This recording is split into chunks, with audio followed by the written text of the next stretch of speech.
My name is David Carter, and I never thought I'd find myself sharing this story.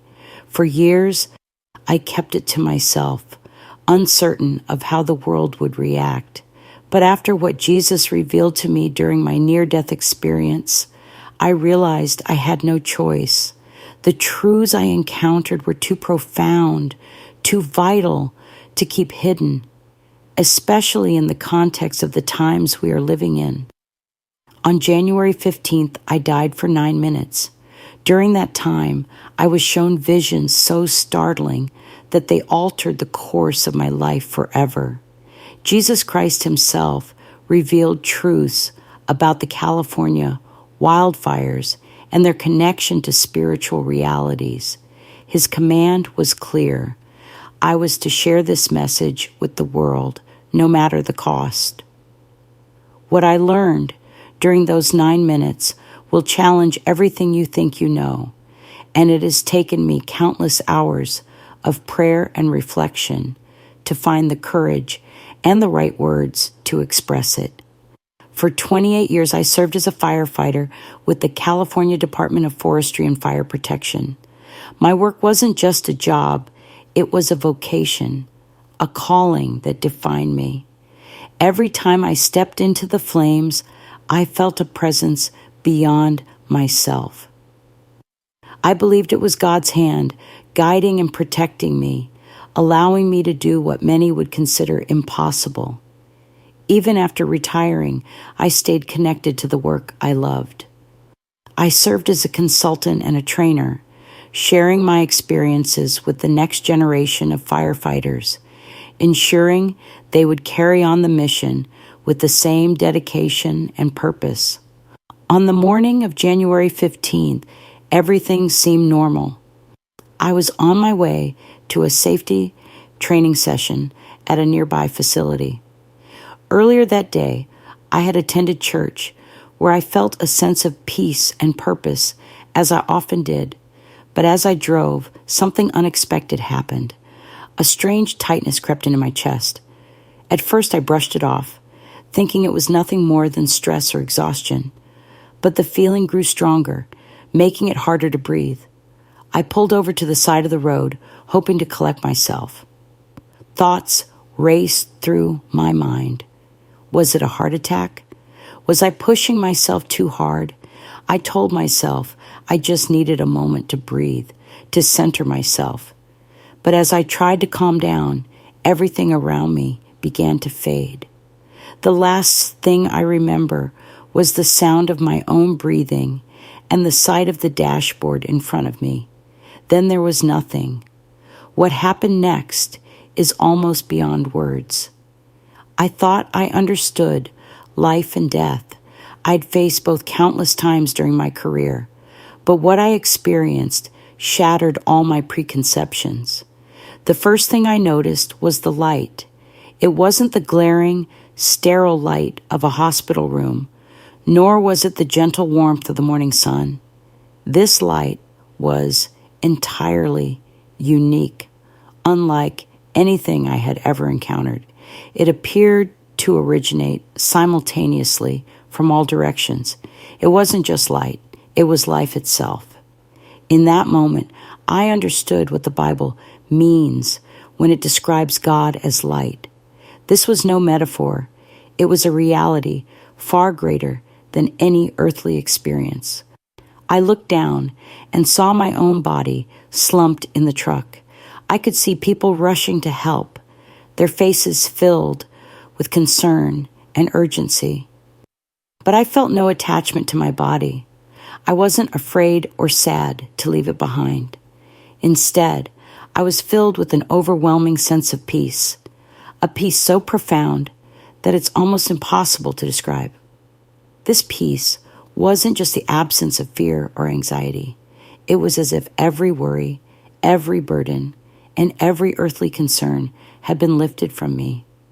In its place was a deep, abiding sense of love and assurance.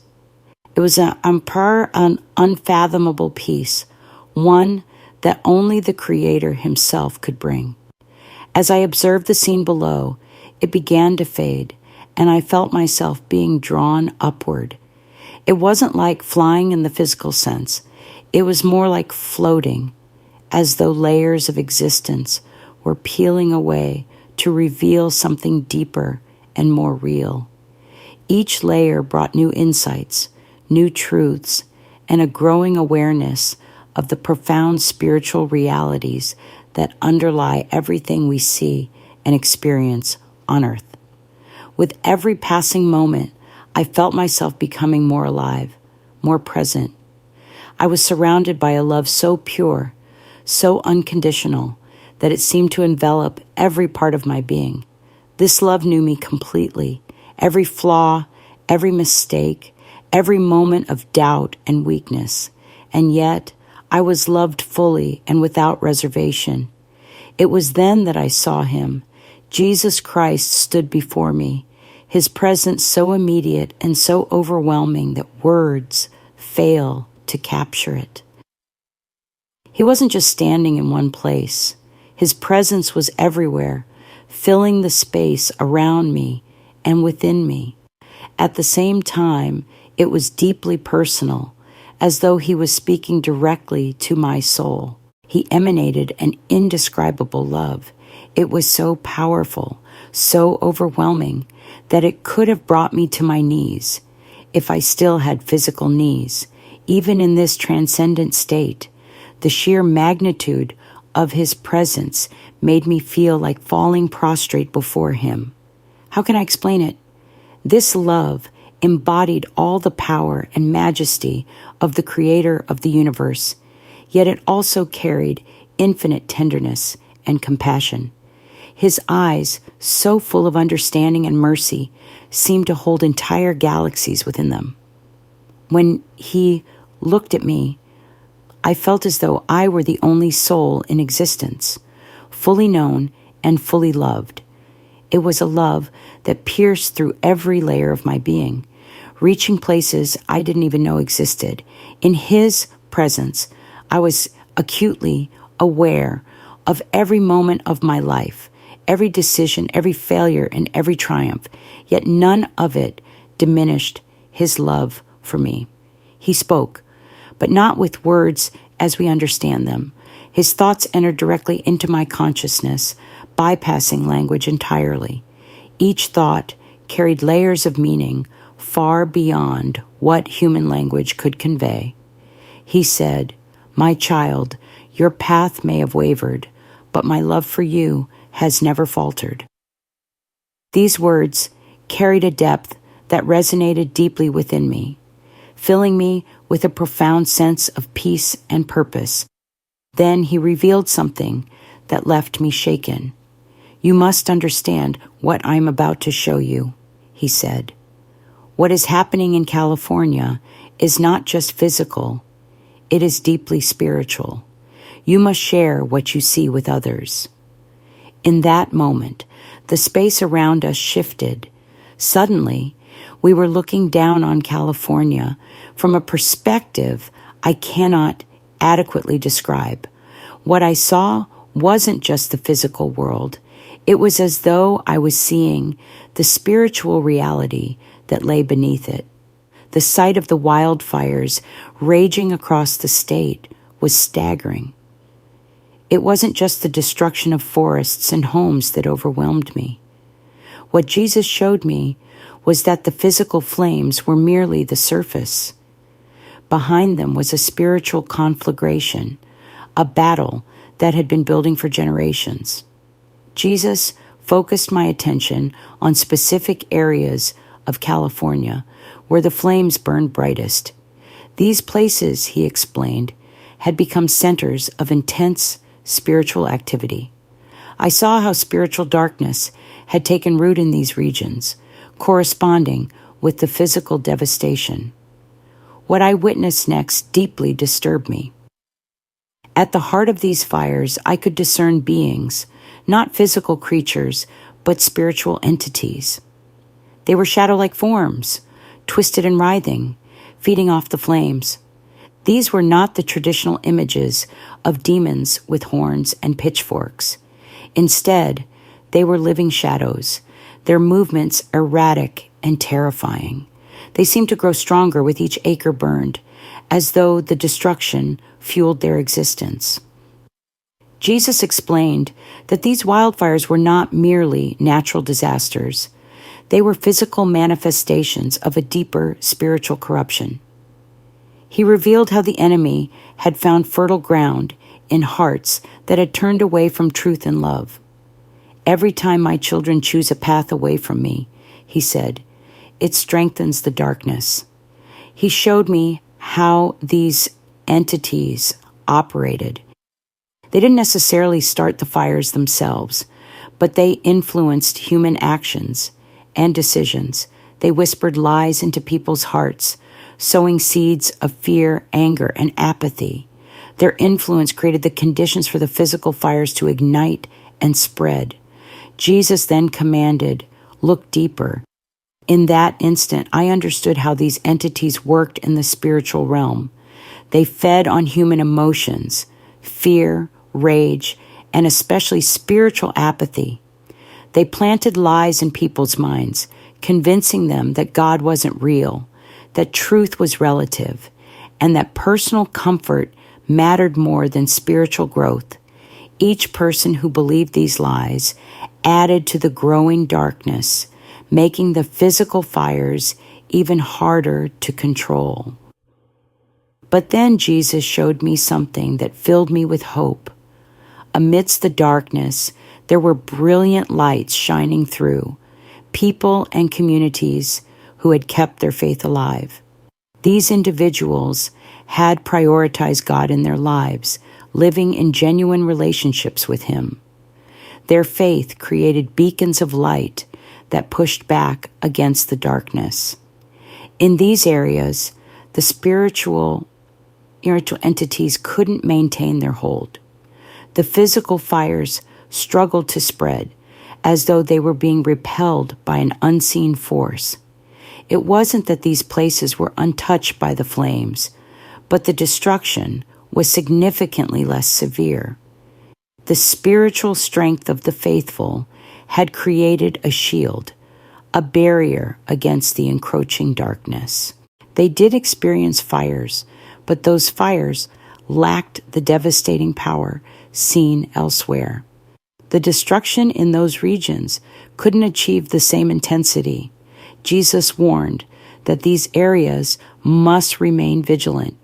He then revealed a series of visions, taking me through the slow, gradual decline of California's connection to true faith. It wasn't a sudden change from one generation to the next. Instead, it crept in almost imperceptibly. People didn't openly reject God. They simply relegated Him to the margins of their lives. Genuine worship and deep faith were replaced with shallow spirituality and surface-level community. Entertainment and digital distractions filled the spaces where true devotion once resided. Jesus, His voice heavy with sorrow, said, "Far too often, my people choose comfort over conviction. They prioritize popularity over truth and compromise over courage. Many who bear my name have replaced genuine relationships with empty rituals, and the passion for true worship has been overshadowed by lifeless programs and traditions." He then showed me what would happen if this trend persisted. I was terrified as I saw the fires spreading like nothing we've ever experienced, consuming far more than just forests and buildings.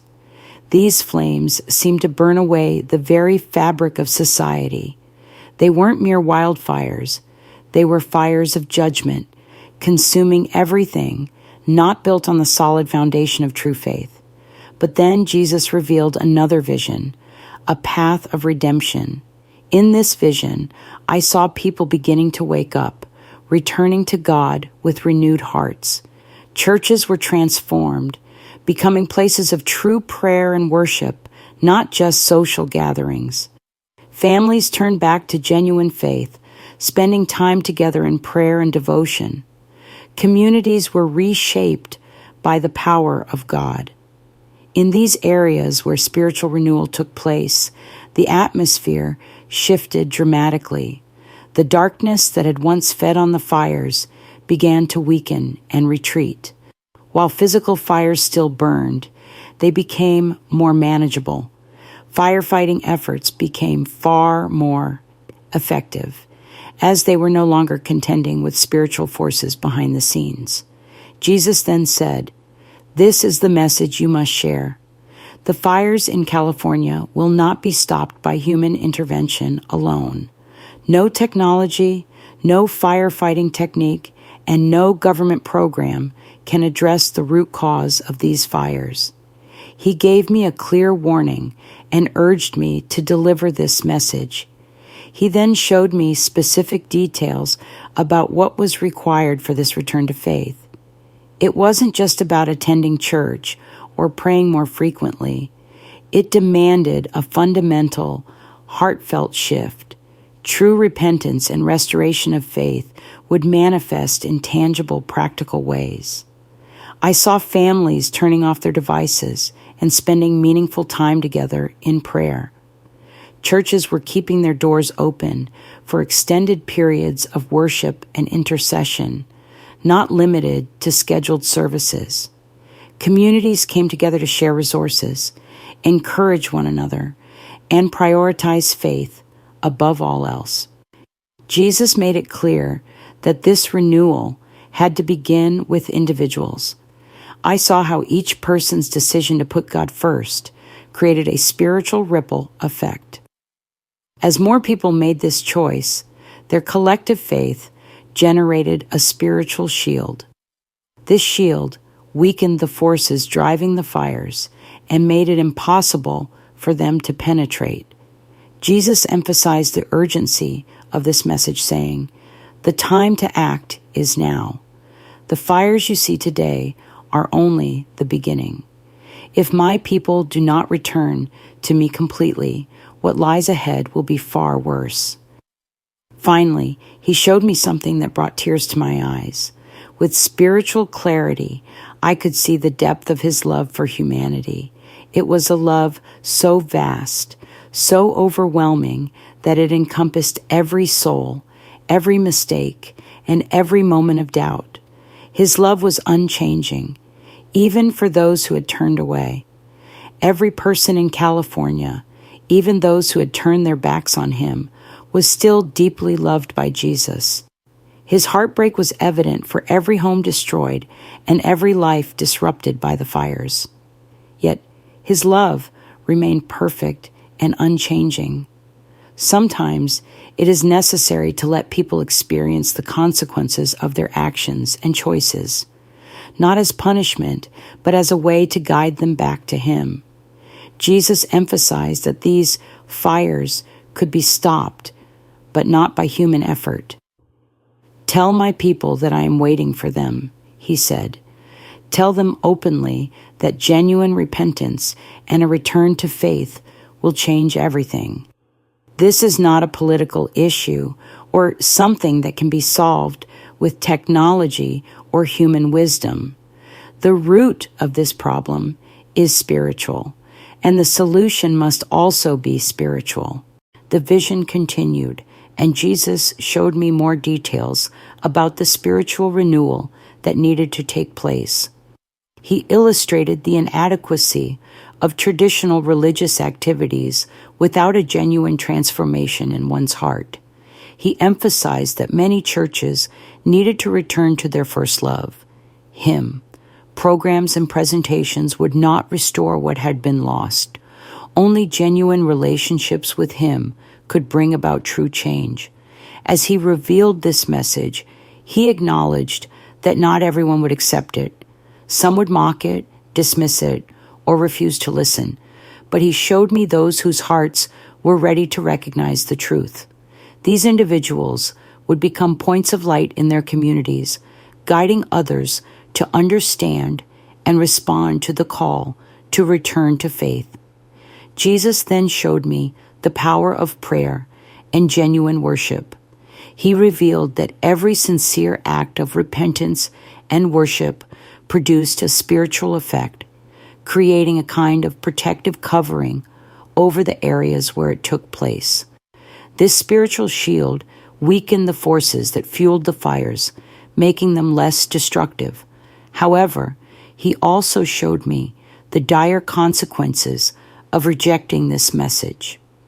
In areas where people ignored the call to return to faith, the fires grew worse, defying all explanation.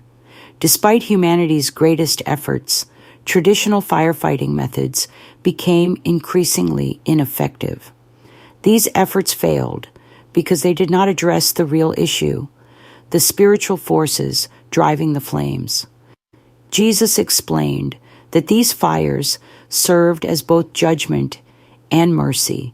They were judgments against the spirit of worldliness that had infiltrated his church, but they were also acts of mercy, warnings that could still be heeded.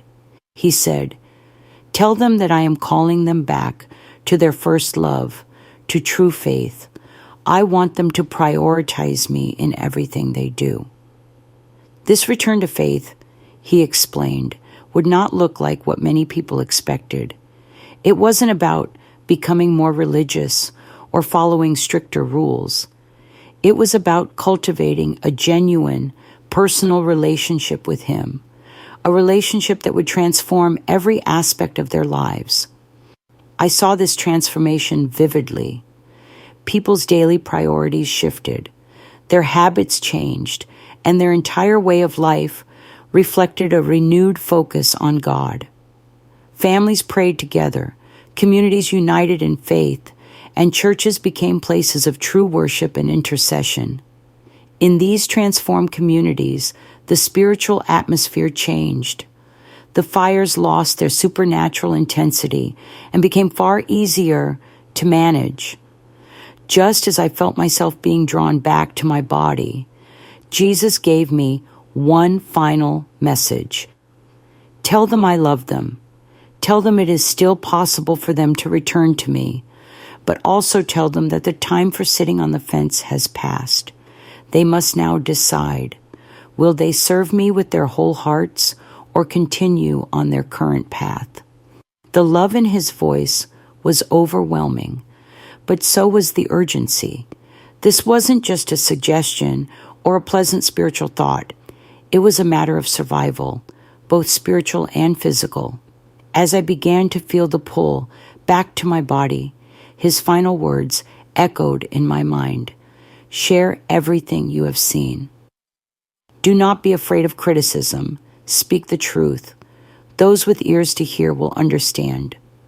As paramedics worked on me, I found myself gasping for breath. Later, I learned that I had been clinically dead for exactly 9 minutes.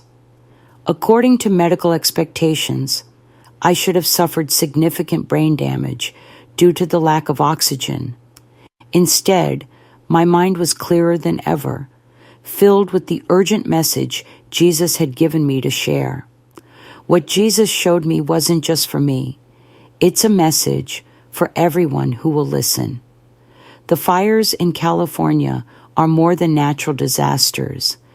They are spiritual wake-up calls, warnings of what's to come if we do not return to true faith. The solution is simple, yet it demands something many are reluctant to offer: total surrender to God. This is not about occasional church attendance or casual prayers, but about a life-changing faith that puts God first in everything. Jesus made it clear that the time for indecision is over. Each of us must now choose which path we will take. The opportunity to return to him is still open, but the window is closing. May God bless you and guide us all to choose the path of true faith while there is still time.